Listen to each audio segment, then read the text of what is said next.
નખત્રાણા સંસ્કૃત ગૌરવ યાત્રા દિવસની ઉજવણીના ભાગરૂપે નખત્રાણાની તમામ શાળાઓના વિદ્યાર્થીઓ દ્વારા ભવ્ય રેલીનું આયોજન કરવામાં આવ્યું હતું. સંસ્કૃત ભાષાના ગૌરવ અને મહત્વ અંગે જનજાગૃતિ ફેલાવવાના ઉદ્દેશ્ય સાથે યોજાયેલી આ રેલીમાં મોટી સંખ્યામાં શાળાના વિદ્યાર્થીઓએ ઉત્સાહપૂર્વક ભાગ લીધો હતો.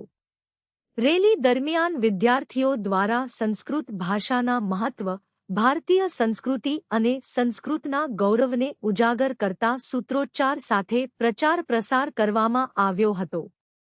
વિદ્યાર્થીઓના ઉત્સાહથી સમગ્ર નખત્રાણા શહેરમાં સંસ્કૃતમય વાતાવરણ સર્જાયું હતું.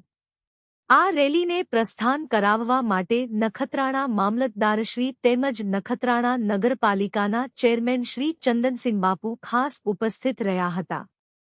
મહાનુભાવોએ વિદ્યાર્થીઓને પ્રોત્સાહિત કરી રેલીને પ્રસ્થાન કરાવી હતી.